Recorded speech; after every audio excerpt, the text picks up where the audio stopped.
3rd, 2018. We're here in Rockford, Illinois, Winnebago County. And this is Concord Commons. It's a public housing project. Well, it's represented as a public housing project in Rockford, Illinois.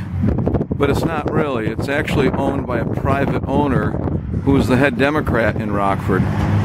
Now, as you'll see, this complex is hundreds of units.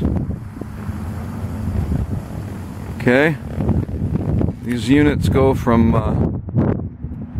all along here. Now, this property is managed by Rockford Housing Authority. Once again, the owner, the top Democrat here in town, was the chairman of Rockford Housing Authority. So not only was he the private owner of a public housing project, he was the top Democrat, he was the owner of the property, and he was the chairman of the company that managed it, which is Rockford Housing Authority. Now, if you know how the Democrats work in Illinois, on election day you'll have vans and school buses lined up out here to take everybody to go vote. Because quite frankly, this is what's in store for the rest of America. Under the UN plan and the New World Order, the plans are to see there's a perfect example right there of what kind of people you got living here. This is what is planned for the rest of America. You've got just absolute desolation. Look at this landscape. All right, this is what America will look like if the New World Order gets their way. And as we've learned, today is February 3rd, as we learned yesterday, the FBI has been complicit with this group of criminals who's been running America for the past, at least since they killed John F. Kennedy. And they pretty much were running things before that. But since then, they've had absolute control of this country. So I've gotten wise to what's going on in America because in 1978, I was lured into a real estate deal in downtown Rockford by the owner of this property, the top Democrat in town. There'd been a murder at the property, and it had sat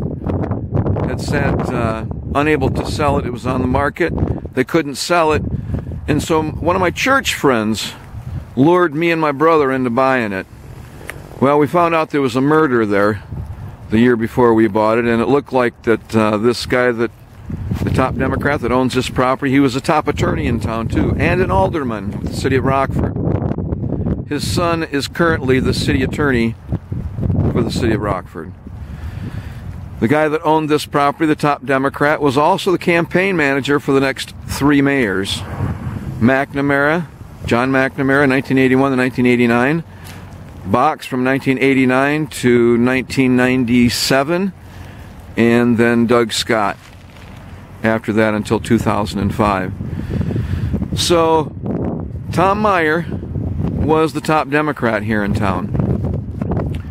He lured me into a real estate scam downtown for some clients who owned a property where there had been a murder.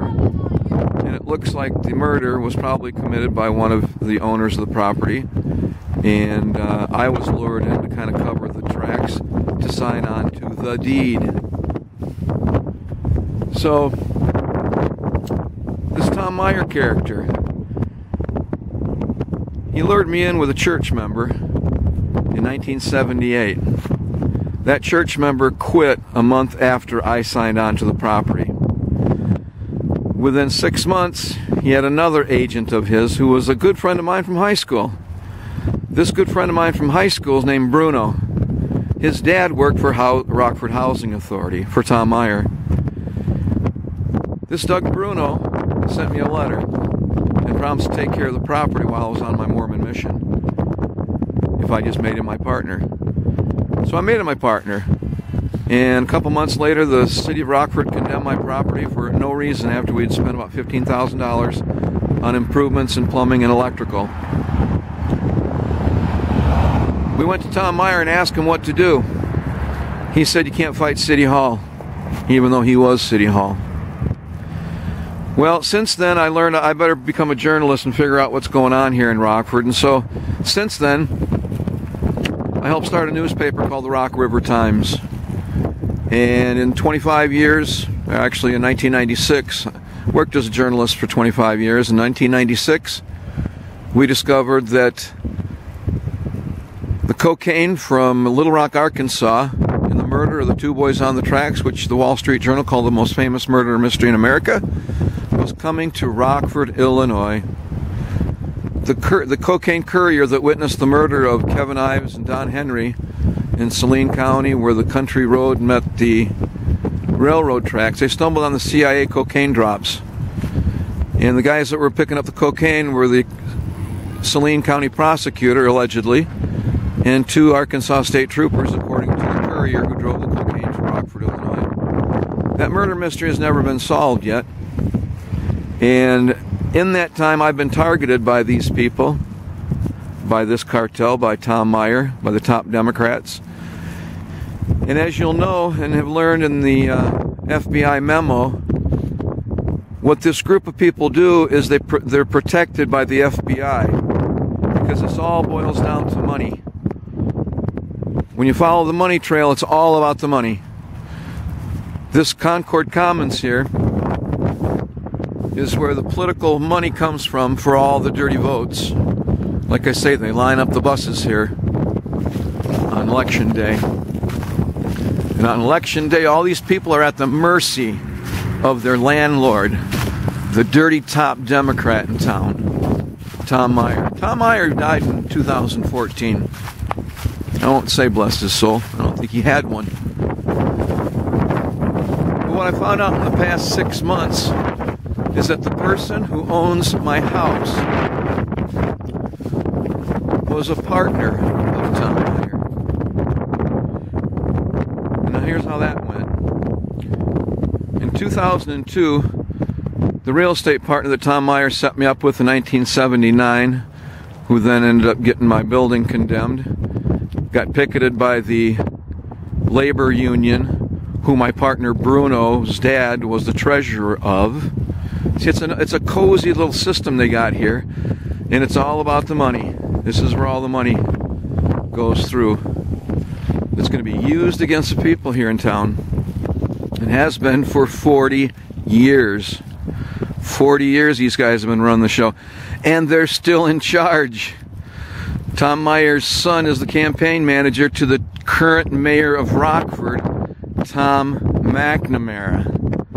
Tom McNamara is named after Tom Meyer. And just to finish up here, how the money trail works, I found out in the past 6 months that the guy that owns my house was the banker, or I should say, he was the largest stockholder in the bank of the bank that mortgaged this property in 1978, October. Concord Commons never had to make a mortgage payment. You following me?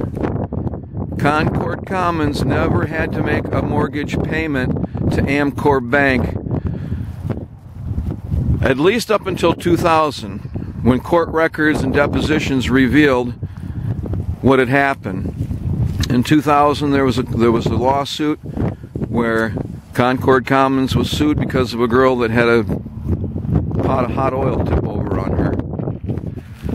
The attorney that sued Concord Commons, that sued Tom Meyer, ended up being my attorney in a lawsuit brought on by Tom Meyer's agent, Doug Bruno, in 2002.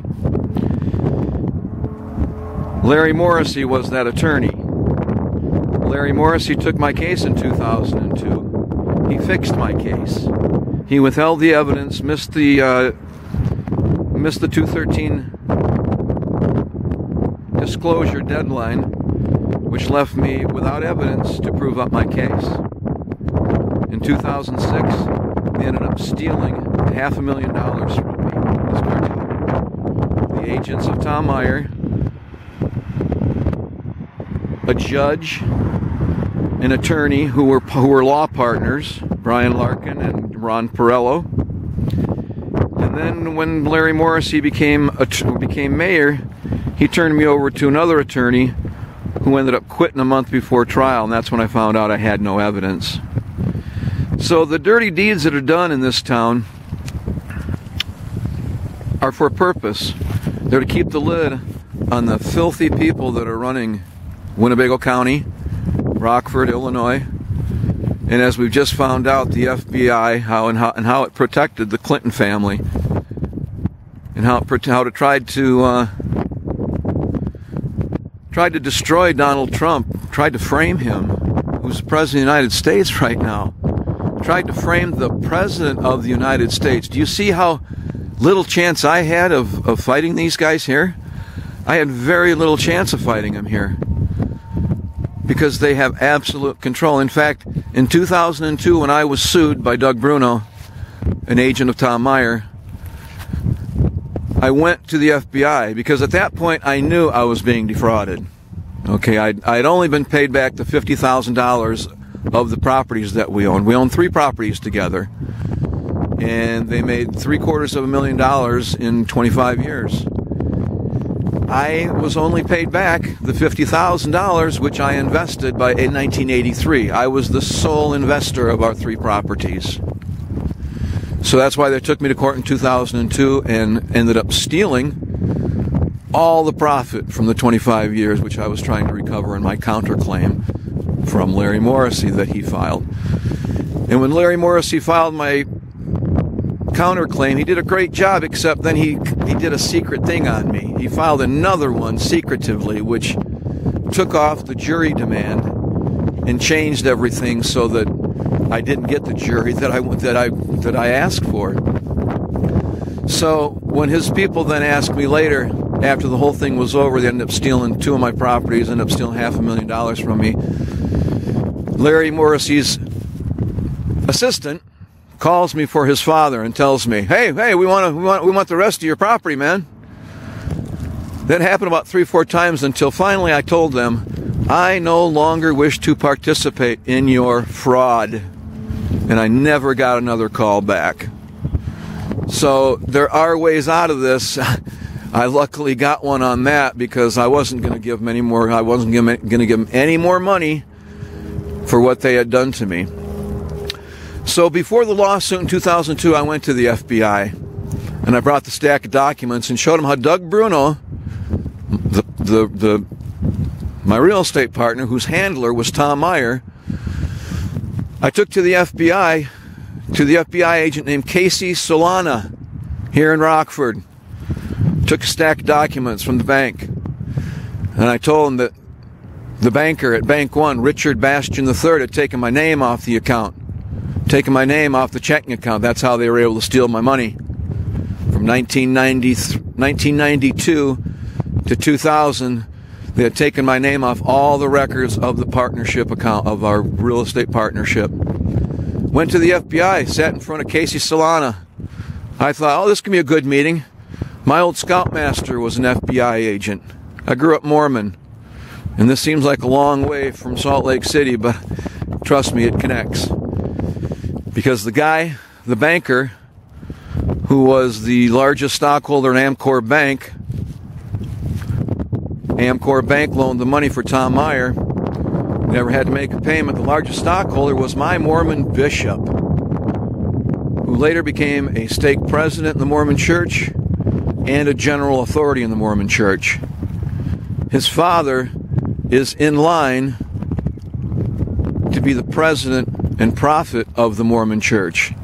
His father was a CIA recruiter at BYU, Brigham Young University, from 1970 to 1980, when they recruited more FBI and CIA agents than any other private college or public in the United States.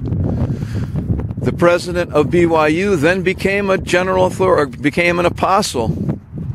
He'd never served a mission. He'd never been a bishop, never been a stake president, never been a mission president.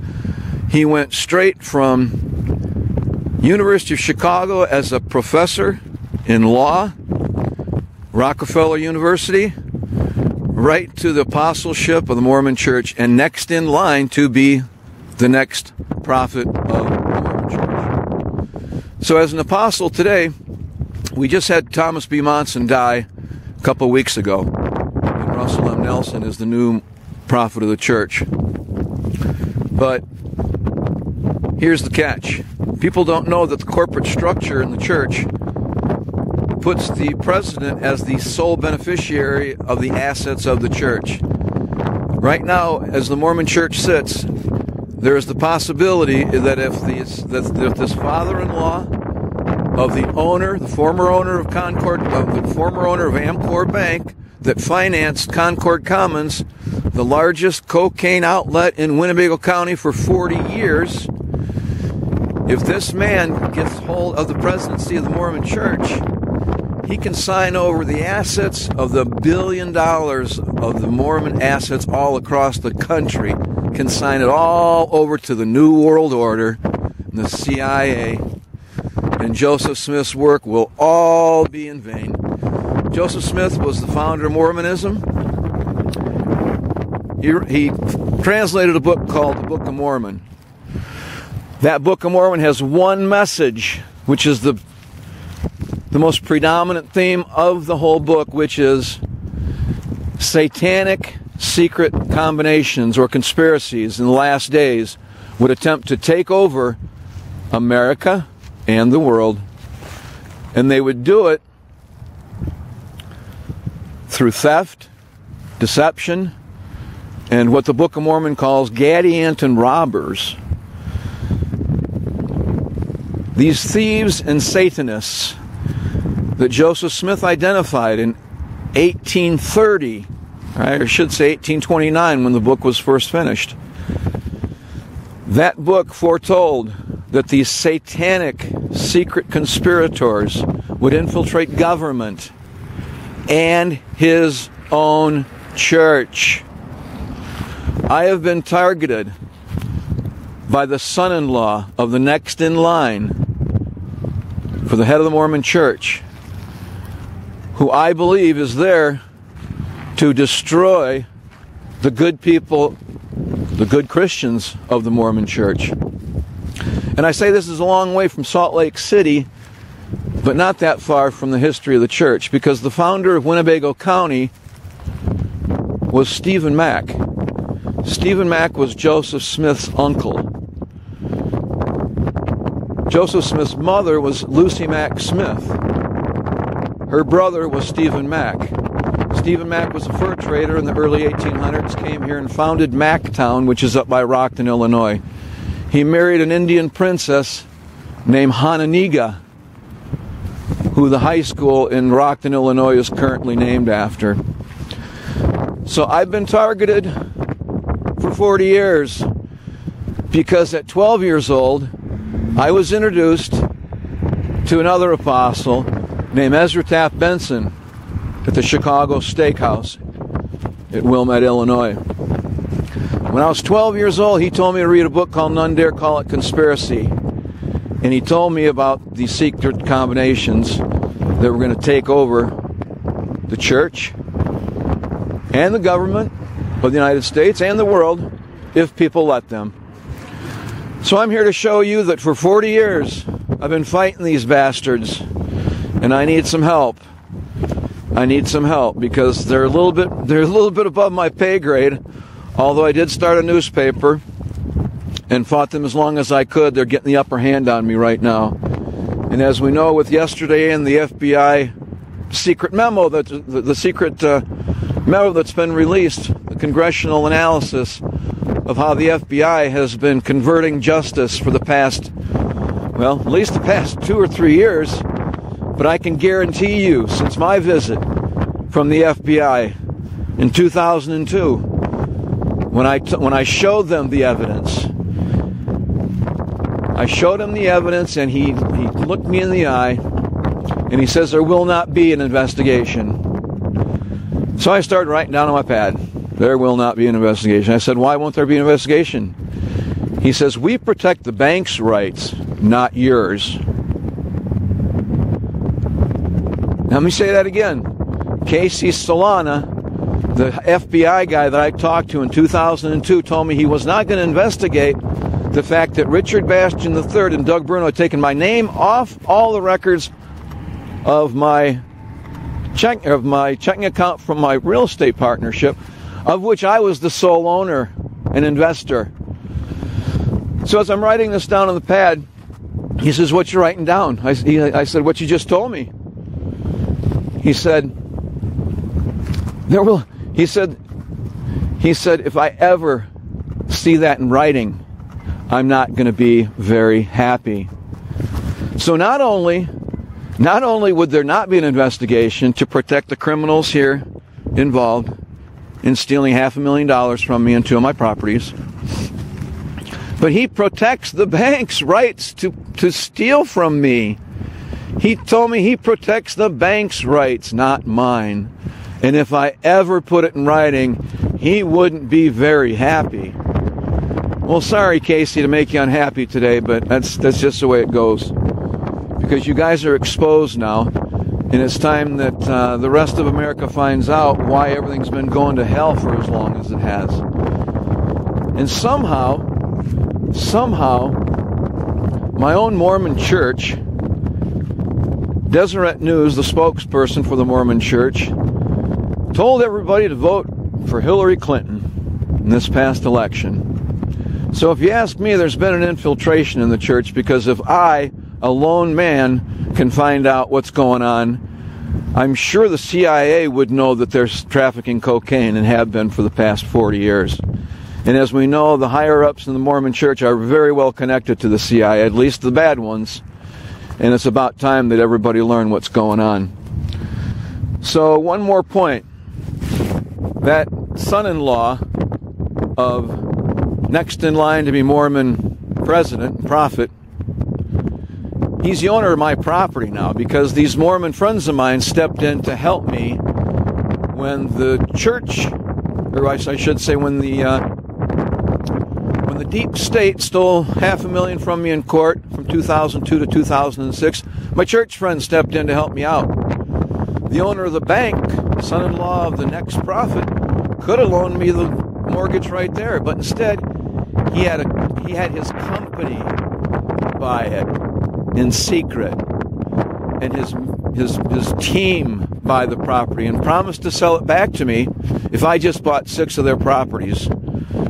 See, as a banker, you get foreclosed properties, and then his company ends up buying all these foreclosed properties from the crack and cocaine problems and heroin in Rockford.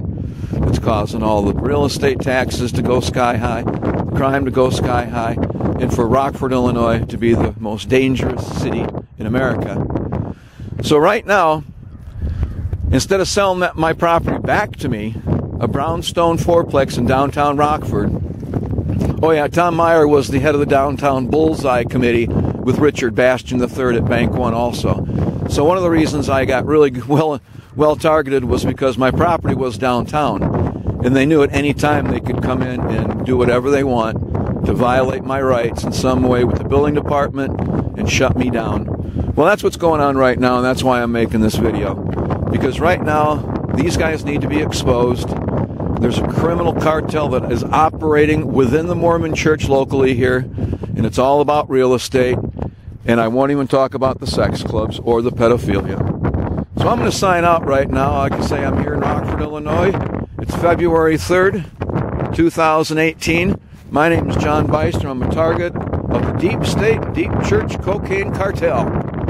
And here I am exposing it. So do some research and find out just exactly what I'm telling you is the truth.